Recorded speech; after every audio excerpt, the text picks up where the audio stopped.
बिस्मिल्लाहिर्रहमानिर्रहीम। नाज़रीन अस्सलाम वालेकुम। मैं हूँ इमरान वसीम। नाज़रीन, साबिक़ वज़ीर आज़म इमरान ख़ान मुश्किल में पड़ गए हैं। एक पूरा जाल है जिससे बच निकलना चेयरमैन पीटीआई इमरान ख़ान के लिए आसान ना होगा। इमरान ख़ान के ख़िलाफ़ ये किस किस्म का जाल है, एक तो इस पर आप नाज़रीन के साथ हम गुफ्तगू करेंगे। दूसरी खबर नाज़रीन ये है कि नून लीग की तरफ से एक मरतबा फिर चौधरी परवेज़ इलाही को पंजाब की वज़ारत आला की पेशकश कर दी गई है।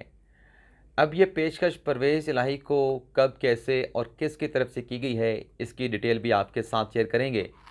और तीसरा हम बात करेंगे जो पीटीआई की तरफ से तो साबिक़ आर्मी चीफ जनरल कमर जवेद बाजवा को टारगेट किया जा रहा था, लेकिन अब नून लीग ने भी साबिक़ आर्मी चीफ जनरल कमर जवेद बाजवा को टारगेट किया है। नून लीग साबिक़ आर्मी चीफ को किस मामले पे टारगेट कर रही है, इस पर भी बात करेंगे। और इसके अलावा हमारे प्रोग्राम की जो दीगर अहम ख़बरें हैं, उनकी डिटेल भी आपकी खिदमत में पेश करेंगे। तो नाज़रीन, पहली खबर यह है कि इमरान खान साहब के दौरे हुकूमत में जब वो वज़ीर आज़म पाकिस्तान थे, उनके इस हुकूमत में जो राना सनाउल्लाह के ख़िलाफ़ मंशियात का मुकदमा बनाया गया था, जिसकी लाहौर की अदालत में समाअत भी चल रही है, आज भी समाअत हुई है, राना सनाउल्लाह वहाँ पे पेश हुए हैं। इस केस में नाज़रीन डेवलपमेंट ये हुई है कि राना सनाउल्लाह ने बिला आखिर बरियत की दरख्वास्त जो है वो ट्रायल कोर्ट में दायर कर दी है। और बरियत की दरख्वास्त में राना सनाउल्लाह ने अदालत से ये कहा है कि ये सियासी इंतकाम के लिए मुकदमा उनके ख़िलाफ़ बनाया गया और मुकदमा उनके सियासी मुखालफिन ने बनाया था, उन्हें टारगेट करने के लिए। इस केस में कोई शवाहिद नहीं है, तो लिहाजा राना सनाउल्लाह ने अदालत से इस्तदा की है कि मुझे इस केस से बरी किया जाए। अब ये दरख्वास्त ट्रायल कोर्ट में दायर कर दी गई है। देखना ये होगा कि जो ट्रायल कोर्ट है वो राना सनाउल्लाह की इस दरख्वास्त पर क्या फ़ैसला करती है। दूसरी खबर, जैसा कि आप नाज़रीन जानते हैं कि आज सलमान शहबाज शरीफ की पाकिस्तान वापसी है, लेकिन नाज़रीन पाकिस्तान वापसी से पहले इस्लामाबाद हाई कोर्ट से जो उन्होंने ज़मानत, हिफाज़ती ज़मानत हासिल की थी, उस ज़मानत को लेके पीटीआई की तरफ से या जो इन सहाफ़ी एंकर्स हैं, उनकी जानिब से इस ज़मानत के फ़ैसले को क्रिटिसाइज़ किया जा रहा था। और कहा यह जा रहा था कि देखें, एक तरफ जो मनी लॉन्ड्रिंग का मुल्ज़म है, उसे अदालतें ज़मानत दे रही हैं, और दूसरी तरफ जो अरशद शरीफ की वालदा और अहलिया हैं, वो इंसाफ के लिए दर बदर के जो है वो ठोकरें खा रही हैं। तो ये जो एक ट्विस्ट है, जो पीटीआई की सोशल मीडिया के जो ट्रोल्स हैं, उनकी जानिब से किया जा रहा है, या जो इन सहाफ़ी एंकर्स हैं, उनकी जानिब से किया जा रहा है, तो इसमें भी आप नाज़रीन को हम बता दें, क्लियर कर दें कि ये जो ज़मानत इस्लामाबाद हाई कोर्ट ने सलमान शहबाज शरीफ को दी है, ये कि उनकी ज़मानत को कन्फर्म नहीं किया गया, बल्कि ये ज़मानत जो राहदारी ज़मानत है, ये सलमान शहबाज शरीफ को अदालत के सामने सरेंडर करने के लिए मुतल्लिका अदालत में, जहाँ पर सलमान शहबाज शरीफ का मुकदमा है, जहाँ जिस अदालत ने उसे मफरूर करार दिया है, उसके सामने पेश होने के लिए दी है। और इसलिए अदालत ने ज़मानत दी है ताकि अगर वो एयरपोर्ट से घर जाते हैं या एयरपोर्ट से घर पहुंचने के बाद वो एहतसाब अदालत जाते हैं, तो उन्हें रास्ते में गिरफ्तार ना किया जाए, और उनकी गिरफ्तारी का जो फैसला है वो फिर ट्रायल कोर्ट खुद करे, जहां पर सलमान शहबाज शरीफ जाकर सरेंडर करेंगे। तो ये इस हद तक जो है वो सलमान शहबाज शरीफ को जो है वो इस्लामाबाद हाई कोर्ट ने राहदारी ज़मानत दी है। लेकिन इसको ट्विस्ट करके पता नहीं क्या क्या रंग और क्या मामला बनाने की कोशिश की गई।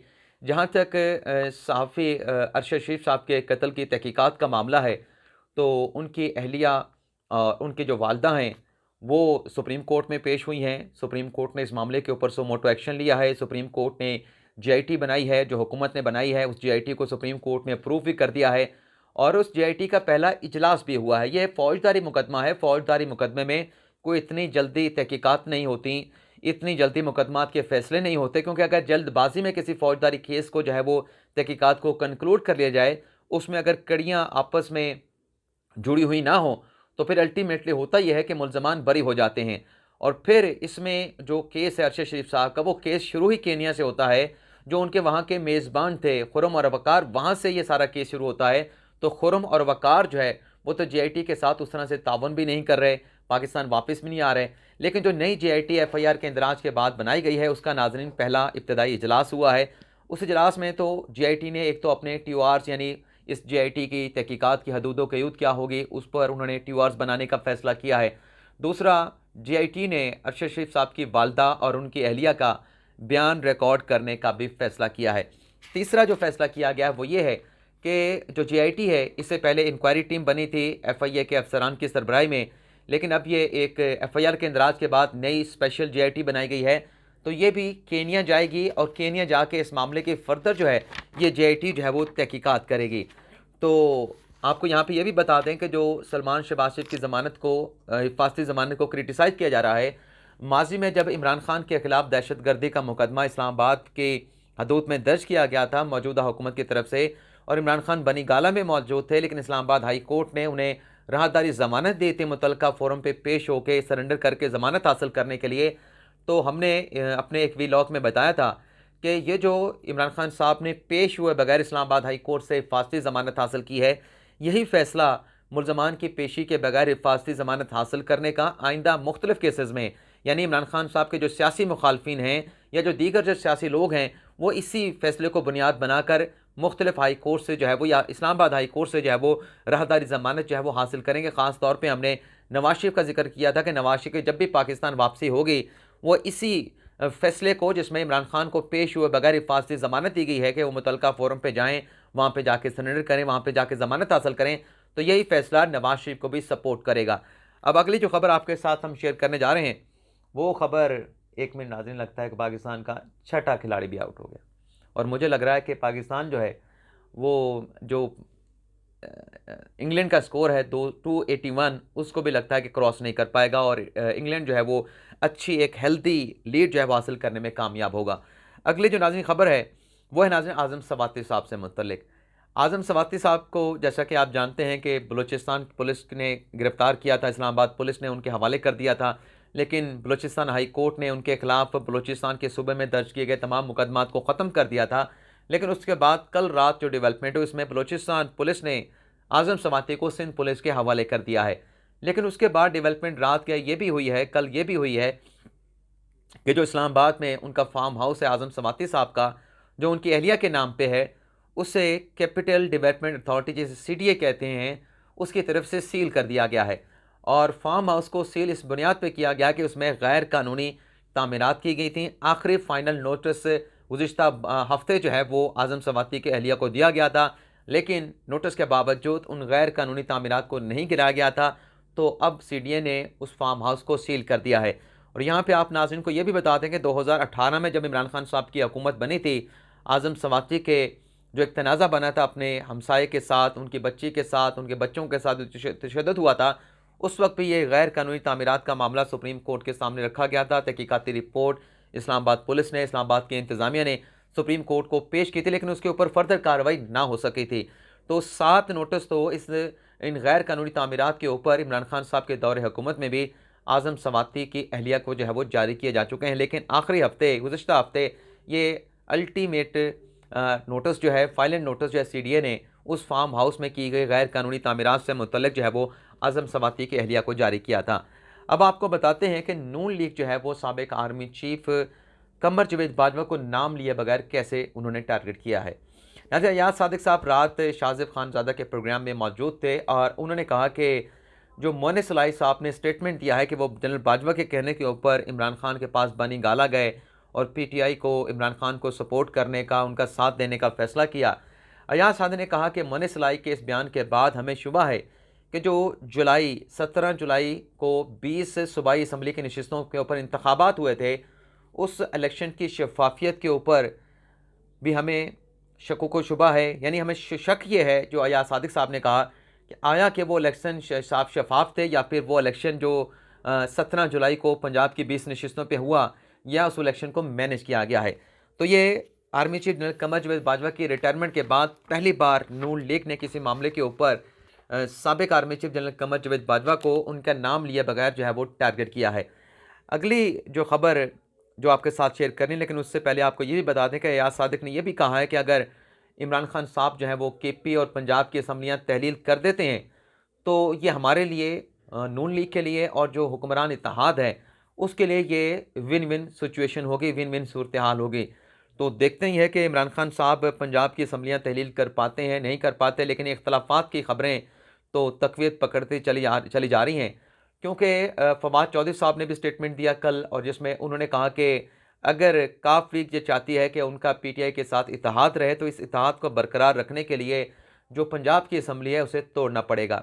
इसी किस्म का बयान जो है वो सेनेटर एजाज चौधरी साहब ने दिया। उन्होंने कहा कि हमें उम्मीद है कि जो वादा परवेज़ इलाही साहब ने किया है असम्बली की तहलील का, परवेज़ इलाही उस वादे को पूरा करेंगे। और फिर के तर्जुमान बैरिस्टर सैफ का भी स्टेटमेंट सामने आया कि अगर पंजाब की असम्बली तहलील नहीं होती तो फिर केपी की असम्बली तहलील करने का फ़ायदा नहीं होगा। और साथ में उन्होंने ये भी कहा कि अगर पंजाब की असम्बली तहलील हो जाती है तो फिर केपी असम्बली तहलील करने की बात जो है वो बन सकती है। तो ये इख्तलाफात थोड़े हैं, ज़्यादा हैं, जैसे भी हैं, कतई नज़र इख्तलाफात जो है अपनी जगह पे मौजूद हैं। लेकिन अब राना सनाउल्लाह ने, क्योंकि परवेज़ इलाही साहब तो टाइम गेन करने की कोशिश कर रहे हैं, उनके स्टेटमेंट भी सामने आए हैं, मीडिया के ऊपर उनके बयानात मौजूद हैं, जिसमें वो कहते हैं कि मार्च तक हमें इंतज़ार करना चाहिए। फ़िलहाल ये ऐसा वक्त नहीं है, मुनासिब वक्त नहीं है कि हम पंजाब की असम्बली तहलील कर दें। लेकिन नून लीग ने परवेज़ इलाही को एक मरतबा फिर वज़ारत आला की पेशकश कर दी है, और ये पेशकश की है राना सनाउल्लाह साहब ने। राना सनाउल्लाह साहब ने दरअसल एक बयान दिया है जिसमें वो ये कहते हैं कि माजी में भी हमने परवेज़ इलाही साहब को पंजाब की वज़ारत आला की पेशकश की थी, और वो पेशकश हमारी उन्होंने एक्सेप्ट भी की, मंजूर भी की, लेकिन फिर वो इमरान खान साहब के साथ चले गए। राना सनाउल्लाह कहते हैं कि मौजूदा हालात में अगर परवेज़ इलाही साहब पीटीआई की वज़ारत आला छोड़ के हमारे पास आ जाते हैं और किसी नए बंदोबस्त के ऊपर कि पंजाब की असम्बली कैसे बचानी है वो राज़ी हो जाते हैं, तो जो पहले उनके ऑफ़र की थी, तो दोबारा भी वो ऑफ़र उन्हें की जा सकती है। दोबारा जो उनके साथ बात की थी, तो नए बंदोबस्त के ऊपर जो है वो उनके साथ हम बात करने के लिए तैयार हैं। उन्हें दोबारा वज़ारत आला जो है वो दी जा सकती है, दी जा सकती का लफ्ज़ इस्तेमाल कर रहे हैं। तो ये जो चीज़ें चल रही हैं कि पंजाब की असम्बली तहलील होगी, परवेज़ इलाही किसके साथ जाएँगे, अपना वादा पूरा करेंगे, नहीं करेंगे, नून लीग उन्हें वज़ारत आला की ऑफ़र कर रही है। तो ये जो राब्ते चल रहे हैं, बैकडोर जो राब्ते चल रहे हैं, कुछ खबरें सामने आ रही हैं, कुछ खबरें सामने नहीं आ रही। तो इन राब्तों से मुतल्लिक भी अगले व्लॉग में एक अहम खबर कि 2 बड़ी अहम शख्सियात को बड़ी अहम ज़िम्मेदारी पंजाब की असम्बली से मुतल्लिक सौंप दी गई है। वो खबर भी आपके साथ हम अगले व्लॉग में शेयर करेंगे। लेकिन इमरान खान साहब को आइंदा आने वाले दिनों में क्या मुश्किलात हो सकती हैं? नाज़रीन, 13 दिसंबर को इलेक्शन कमीशन में इमरान खान साहब के खिलाफ 2 मुकदमा, 2 बड़े अहम केसेस, वैसे तो और भी केसेस की 13 दिसंबर को इमरान खान के खिलाफ इलेक्शन कमीशन में समाअत होने जा रही है। लेकिन 2 मुकदमात में, जिसमें एक तो जो पीटीआई की चेयरमैनशिप है, इमरान खान साहब खुद पीटीआई के चेयरमैन हैं, उस पे इलेक्शन कमीशन ने कार्रवाई का आगाज़ किया है कि क्या तोशाखाना में डिस्क्वालीफाई होने के बाद इमरान खान चेयरमैनशिप को रिटेन कर सकते हैं। अब ये 13 दिसंबर को केस की समाअत होने जा रही है, लेकिन बज़ाहिर जो मेरी दानिस्त है, जो मेरा कोर्ट रिपोर्टिंग का तजर्बा है, जो मेरी अपनी समझ-बूझ है, उसके मुताबिक तो ये मुकदमा जो अपना इलेक्शन कमीशन समाअत करने जा रहा है, इसकी कोई इतनी जो है वो इसके अंदर इतना कोई सब्सटेंस नहीं है, इतना ठोस मुकदमा नहीं है कि ये इमरान खान को उनकी चेयरमैनशिप से फारिग कर सके। क्योंकि जो इनकी डिस्क्वालीफाई होती है वो एक टर्म के लिए है। एक मतलब वो अगला इलेक्शन लड़ सकते हैं, अगला जनरल इलेक्शन नहीं, कोई भी ज़िमनी इलेक्शन आपके सामने, अभी ज़िमनी इलेक्शन इमरान खान साहब ने लड़ा है। तो जब वो आर्टिकल 62-63 पे पूरा उतरते हैं तो पार्टी की चेयरमैनशिप को वो अभी भी रिटेन कर सकते हैं। किसी फोरम के ऊपर इमरान खान साहब के जिन हलकों में उन्होंने ज़िमनी इलेक्शन लड़ा उसे चैलेंज नहीं किया गया। चैलेंज अगर हुआ भी है तो उनके खिलाफ भी फैसला नहीं आया। एक तो ये केस समाअत के लिए इलेक्शन कमीशन में 13 दिसंबर को मुकर्रर है। दूसरा नाज़रीन जो केस है जिसमें इमरान खान साहब ने 6 कौमी असम्बली के ज़िमनी इलेक्शन जीते थे, उसमें इमरान खान साहब ने अपने जो इलेक्शन अखराजात थे उनकी डिटेल जमा नहीं करवाई थी, और मुकर्ररा मियाद के अंदर डिटेल जमा ना कराने के ऊपर इलेक्शन कमीशन उनके खिलाफ कार्रवाई करने जा रहा है।